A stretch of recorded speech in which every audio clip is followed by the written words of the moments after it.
I always knew that there was a favorite in our family, and it wasn't me. Since childhood, my parents idolized my older brother. He was their pride, their hope, their heir. I was just there.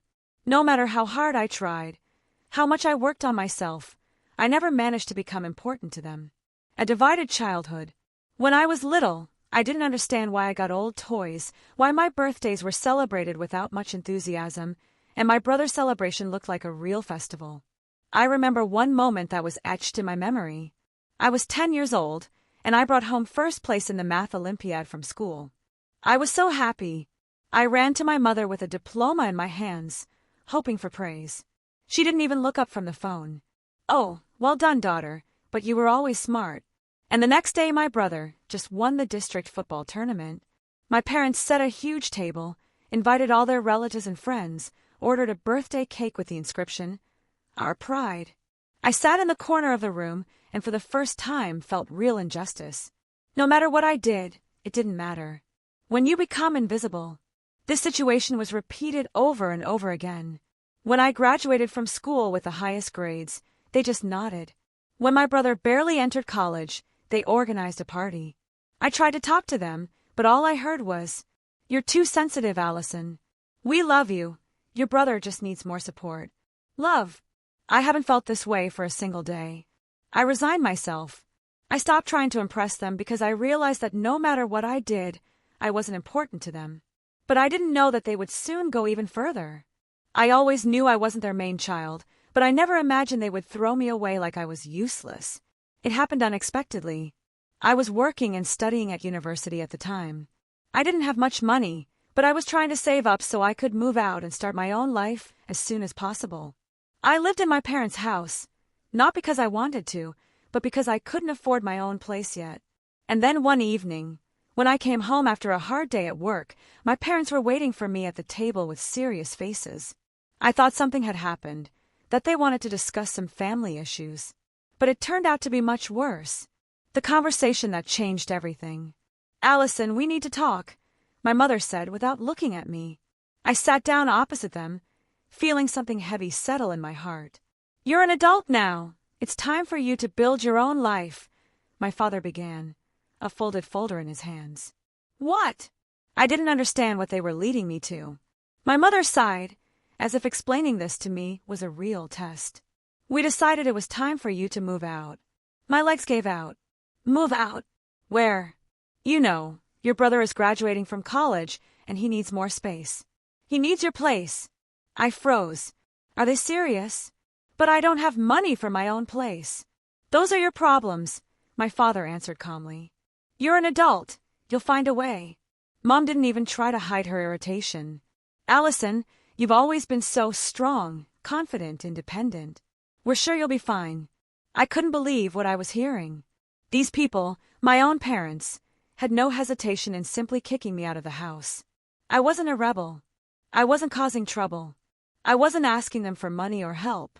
Why? Why are they doing this? I looked at their faces, and I realized the terrible truth. I was never their daughter in the full sense of the word. I was a burden to those who were tolerated but not appreciated. And now they've decided that I'm no longer needed. Last hope. Please, at least give me some time to find a place to live. "You have a week," my father replied dryly.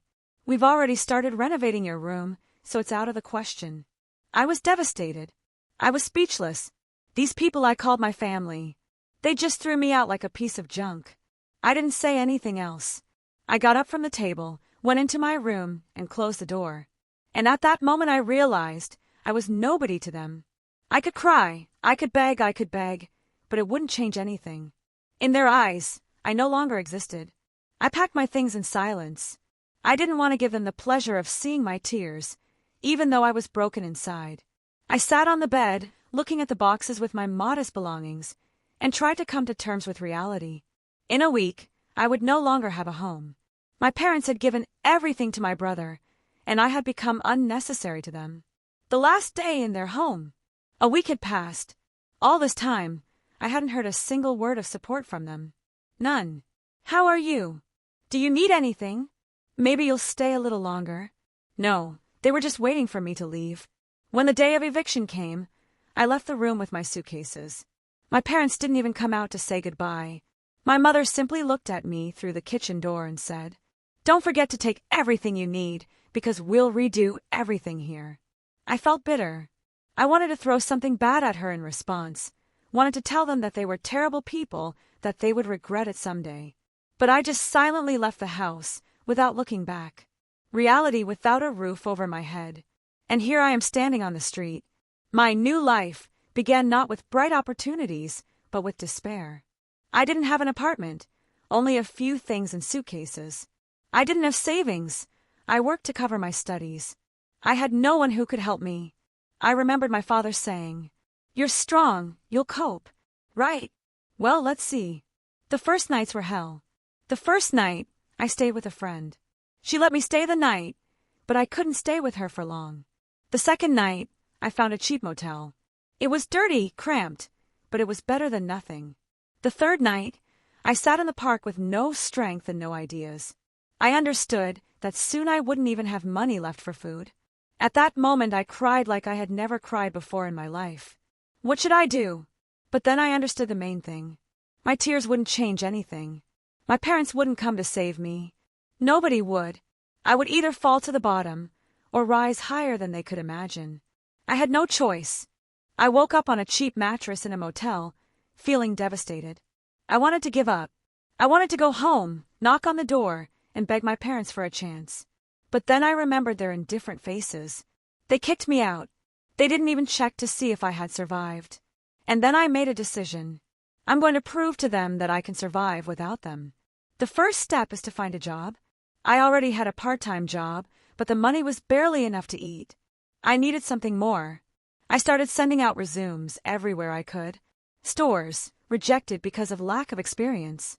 Offices, didn't want to hire a student without connections. Cafes, I finally managed to find a job as a waitress. It was hellish work. 12 hours on my feet. Rude customers who would yell at me for no reason. Minimum wage. I would come home late, exhausted, with my legs burning with pain. But I knew one thing. I would never be dependent on my parents again. The second challenge was finding a place to live. The problem was that even with my new job, I couldn't afford a decent apartment. I had to rent a small room in a worker's dormitory. It was a cramped, dark place. The kitchen always smelled bad because the neighbors didn't clean it. At night, I would hear someone crying behind the wall. It wasn't home, but at least it was my corner. I knew it was only temporary. I wouldn't stay here for long. I had to move on. Work, study, and no emotions. It was hard for me. I worked from morning until night and barely had time to go to school. I didn't let myself cry. I didn't think about the past. I didn't remember my parents. They were no longer a part of my life. I told myself, either I win, or they will rejoice at my failure. And I couldn't let them win. Months passed. My life became a continuous race. I woke up at 5 in the morning to catch my shift at the cafe where I worked as a waitress. After my shift, I ran to the university and listened to lectures, trying not to fall asleep. And after my studies, I worked again on the evening shift. This rhythm was unbearable, but I held on. I had no days off. I didn't see my friends. I forgot what rest was. But I knew, if I stopped, I would never get up again. The first victory. I knew that I couldn't work as a waitress forever. This job helped me survive, but I wanted more. I started looking for opportunities, internships, courses, part-time jobs in offices. And one day I was really lucky. One of the regular customers of the cafe worked for a large company. She noticed that I was always punctual, attentive, and polite. She asked me, "Wouldn't you like to work in an office?" I almost cried at the offer. The next day, I went to the interview with trembling hands. They gave me a chance. I got my first office job, the difference between two worlds. After the cafe, working in an office seemed like heaven. No screaming customers. Number 12-hour shifts on my feet. No tears from exhaustion.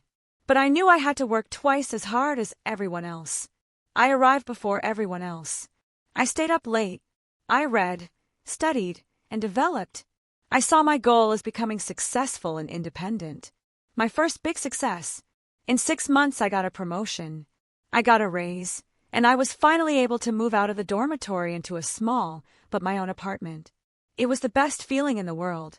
I stood in my apartment, looked in the mirror, and saw a different person. She was no longer the broken girl who had been kicked out of the house. She was a strong woman who was building her own life. I was no longer a victim. I was becoming a winner. I didn't think about my parents anymore. They were a thing of the past. I was so busy with my career and my new life that they ceased to exist for me. But as it turned out, fate had other plans. The first bells. Once by chance, I met an old family friend, Mrs. Roberts, my parents' neighbor. She stopped, looked at me in surprise, and said, "Allison, how nice it is to meet you. How are you? You probably already know what happened to your parents." I became wary. "What do you mean?" "Oh, they didn't tell you?" Her voice became quieter. "Their business collapsed. They lost almost everything." I froze. The business they were so proud of, which was the family pride, collapsed. I didn't know what to say. "They are having a hard time right now," she added. I thanked them for the information and left, feeling a strange feeling inside me. What happened to them? After a few days, I couldn't stand it anymore and decided to find out more. I found information about my father's company online, and their everything was clear. They had lost almost all their clients. Their debts were growing. Their favorite son, for whom they kicked me out, was spending money like water. My parents always invested everything in him. They believed that he was special, that he would inherit the business and make it even bigger. And he just squandered everything. The business collapsed because of their blind faith in the wrong person. And I couldn't say that I felt sorry for them. They disappeared when I needed them. And now they feel bad. I didn't feel sorry for them. I remembered every word they said when they kicked me out. I remembered standing on the street with my suitcases and not knowing what to do. I remembered how they said I would cope. And now they were in a hopeless situation. The only difference was that I didn't deserve what they did to me. And they deserved every minute of their problems. The irony of fate. I wasn't looking to meet them. I wasn't planning any revenge. But I felt that sooner or later they would find me. And I was right. One evening my phone rang. Mom flashed on the screen. I stared at that name for a long time. And I didn't press answer. They had ignored me once. It's time for me to do the same. I sat there, holding the phone in my hands, watching the screen flash with an incoming call. Mom! The name was still saved in my contacts, even though she was no longer my mother. I let the call end. I felt at peace. I no longer owed them anything. Repeated calls, parents in despair. Over the next week, they called again and again. At first, once a day. Then, several times. Then, from unfamiliar numbers, when I stopped answering. I knew something had changed. If they were trying so desperately to reach me, they must be cornered. But I didn't rush to answer them. An unexpected encounter. One day, as I was leaving the office, I stopped. My mother stood at the entrance. She didn't look the same as before. Her hair was disheveled, her face haggard, and her eyes were filled with despair. Her expensive clothes were stained, her nails unkempt. She wasn't the proud, confident woman who had once thrown me out of the house. She stood there as if waiting for me. I wanted to walk past without stopping. But she saw me and rushed forward. Allison, please. I stopped, crossing my arms over my chest. What are you doing here? Her eyes filled with tears. We need your help. We made a mistake. Please listen to me. I looked at her, and I felt nothing. No regret. No love. Only indifference. They didn't want to see me. Now I don't want to see them. I didn't need to know the details. I knew they had lost everything. I knew their beloved son hadn't been able to save them. And I knew that now they had turned to me as their last hope. Mom pleaded. We were cruel to you, but you are our daughter. Please don't leave us. I took a slow breath and looked her straight in the eye. Do you remember when you told me I would be okay? Her face turned pale. I smiled. You were right. I was okay. And without waiting for an answer, I walked past her. She was left standing there, confused and broken. Now they were left with nothing. I thought that after that meeting, my mother would never come back. But I was wrong. She and my father were not going to give up so easily. The next day, when I left the apartment, they were waiting for me at the entrance. They looked miserable. My father, who always wore expensive suits, now looked as if he hadn't slept for several nights. My mother, who used to flaunt her status, was confused, her eyes teary. They looked older, as if life had hit them hard in the past few months. And then I understood. They were no longer the people who had thrown me out. Now they were the ones who had been thrown out of their own lives. They had told the truth. At first I wanted to just walk past, but my mother grabbed my hand. "Please, Allison, listen to us." I decided to give them one last chance to tell the truth. We sat down in a cafe. The father began to speak. Their business had collapsed due to debts. The bank was taking the house. Their perfect son refused to help and simply disappeared. I listened and understood that they had lost everything. "We were cruel to you," the mother said quietly. "We made a big mistake. But you are the only one who can save us," the father added. And then I realized that they had never changed. They did not regret what they had done. They only regretted being left with nothing. And now they needed me. Their requests. They begged me. Give them money so they could save their business. Give them some of their savings to help them get their house back. To get their son a job because he's still so young and can't take care of himself.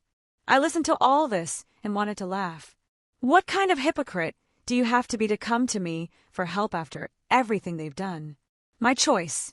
I looked at them. In front of me were people who once considered me unnecessary in their lives. Now they were unnecessary in mine. I took a breath, straightened my back, and said, "You made your choice. Now live with the consequences." My father started to say something, but I raised my hand. "I don't feel sorry for you. I only regret that I thought for a long time that you loved me. But you never loved me. You just found it convenient to have me around." I stood up and added the last thing. "And you know what? I managed without you. You will now have to do the same." And I left, without looking back, without regret. Now they were alone. I walked out of the cafe, leaving my parents behind. I expected them to follow, to scream, to beg, to blame me. But they were silent. They knew they had lost. I went outside, breathed in the cold air, and felt relief. For the first time in many years, I wasn't carrying this burden of pain and resentment. I had won. They couldn't stop. But I was wrong to think that this was the end. The next day, my aunt, my father's sister, called me. She started telling me that I was selfish, that family is sacred, that, no matter what, I had to help because they were my parents. I listened to her and felt nothing. Previously, a year ago, these words would have made me doubt, suffer, and feel guilty. But not now. I simply said, "Family is those who love and support you." They kicked me out. That was their choice. And now my choice is to live without them. I hung up the phone, and this time no one called again. Their last chance. Another month passed. My parents lost their house. They moved to a rented apartment somewhere on the outskirts of the city. Their son, the favorite heir, had completely disappeared from their lives. Now they had no business, no money, and not even a family. And I thought I would never see them again. But one day, returning home, I saw my father standing in my driveway. His last, desperate chance. I stopped a few feet from the entrance to the house. My father stood before me. For the first time in a year, we looked each other in the eye. He no longer looked strong, confident, commanding. His shoulders slumped, his gaze filled with fatigue and despair. His expensive, once perfect jacket looked worn, and there were lines on his face that I hadn't noticed before. This was not the man who had thrown me out into the street, laughing that I would be able to cope. This was a broken man who had realized his mistake too late. His words, which no longer changed anything. "Allison," his voice was hoarse, as if he hadn't slept for a long time. I was silent. "I know that my mother and I did a terrible thing. I know that we lost you." I didn't answer. "But we didn't think it would happen like this. We just didn't understand." He fell silent because he understood. There is no excuse. There are no words that can change the past. I looked at him and waited. We were left alone. We have no one to turn to. Please don't abandon us. We are your family. Family? The word sounded so implausible that I wanted to laugh. I said everything I wanted to. I finally took a breath and said, "Do you remember the day you kicked me out? Do you remember what you said then?" Father lowered his eyes. "You said I had nothing to count on, that I could handle it on my own, that I was superfluous." I took a step closer. "And you know what? You were right. I did." His face twisted into a grimace. "Now it's your turn. I turned and took a few steps toward the entrance. My father couldn't stand it. "Allison, please." I stopped, not turning around, and said my last words. "I don't care what happens to you anymore. You're nothing to me now." And I went into my house, leaving him behind. I never saw them again. I closed the door behind me and stopped. My hands weren't shaking. My heart was beating steadily. I didn't feel pain anymore. I didn't feel hatred. I didn't feel regret. I didn't feel anything. Just an emptiness that had replaced all those years of pain. The last news of them. Another month passed. Their father never came back. They tried to seek help from other people, but no one wanted to deal with them. They were no longer a respectable family. They were no longer the ones everyone feared and respected. They were left with nothing. I heard that the bank had finally taken their house. They had to move into a small rented apartment. Their favorite son, who should have been their main pride, was gone. As soon as the money ran out, he simply left them. And that was the best punishment for them. My last encounter with the past. Once, walking down the street, I happened to see my mother. She was standing in line at the supermarket. She was no longer the elegant, self-confident woman who had once contemptuously told me that no one needed me. She looked exhausted. Her eyes were empty. She was the same shadow that I had been in their house all those years. She didn't see me. But even if she had, I didn't care. I walked on, not even stopping. I walked down the street, leaving my mother behind. And for the first time in years, I felt truly free. Freedom from pain. Freedom from the past. Freedom from people who never loved me. My life had changed. I was no longer the helpless girl who had been thrown out of the house. I was strong. I was successful. I would never again let someone decide for me who I should be. A new life without the shadow of the past. I returned to my apartment, which was a symbol of my success. I had a stable job that I had achieved through my own hard work. I had people who supported me because they truly valued me. But most importantly, I had myself. And that was enough. They no longer existed in my life. I never heard from my parents again. I didn't know what their lives were like, and I wasn't interested. They chose their future. I chose mine. And it was bright, free, and real. Without them. Forever.